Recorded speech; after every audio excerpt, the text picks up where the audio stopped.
All right, so we have day 71. Number 1 says describe the sequence of transformations from rectangle ABCD to A prime or to ABCD prime.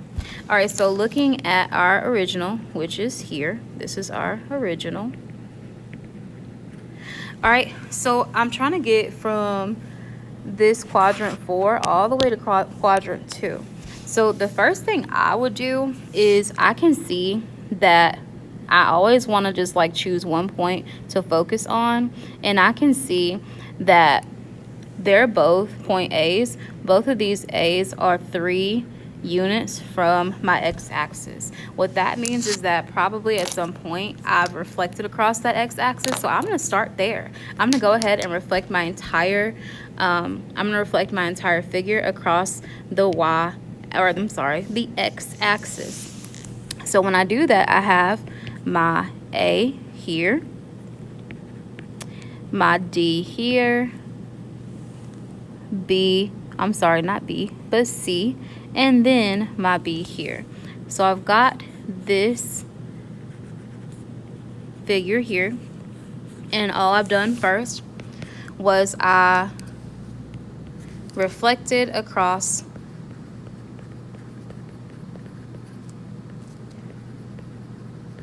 the x-axis. All right, so I've done that, but I'm not exactly where I need to be. Well, then I'm gonna still pay attention to my A. So if I'm still looking at my other A, I can see this A that I'm trying to get to is 2 units away from the y-axis this time, and the A that I'm currently at is also 2 units away from the y-axis. So this time I can just say, well, they must be mirror images again.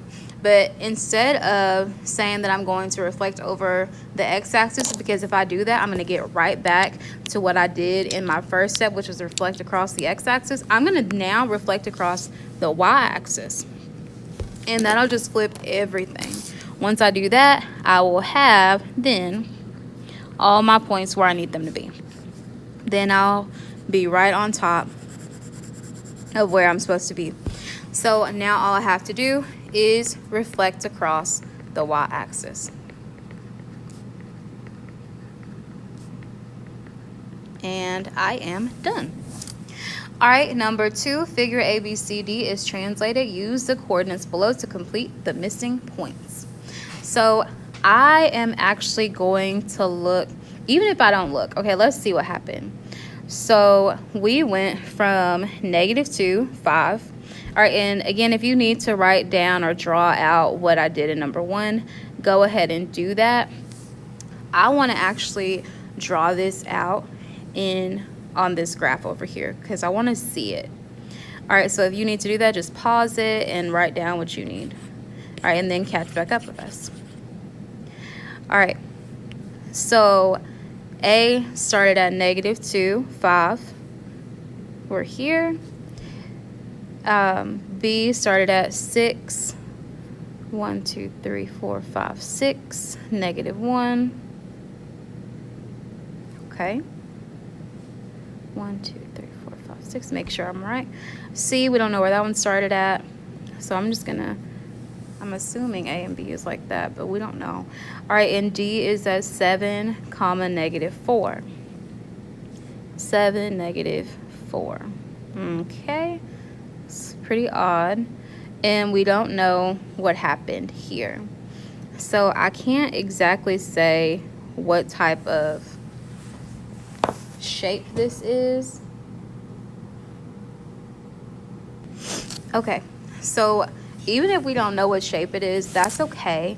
All we're gonna really do is we're just gonna see how far over we've moved from using our going by x's and y's. So remember, a coordinate is x and y. So we're gonna compare the x's and the y's. So our first point from point A to B, from the original point A to the new point A, we went from -2 to 3. So if I'm looking at -2, and then I'm going to, at -2, and I go to positive 3, then I've actually moved to the right 5 units.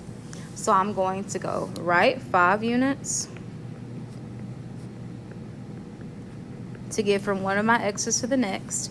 And then all I'm going to do, if I'm at, I'll use a different color, if I start at 5 for my y and end at 2, then I'm at 1, 2, 3, 4, 5. I start here and I end up at 2. I've actually moved down 3 units. Okay, that's how you're going to get from one to the next. Okay, so let's go ahead and fill in our table. Now that we know what our rule is, you go to the right 5, so you add 5 to the x and subtract 3 from the y. So let's add 5 to our 6, so that's 11, and then we're going to subtract 3 from 1. Well, sorry about that. Oops. So we have negative 1 minus 3. That's just keep, change, keep the first number the same, change subtraction to addition, and the second number to its opposite, and you've got negative 4. That's our final one there. And then we can go ahead and do D as well. You go to the right 5, so you add 5 to the x. That'll give us 12.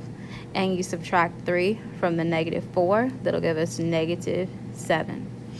And then to get from the new to the original, we're actually going to do the opposite.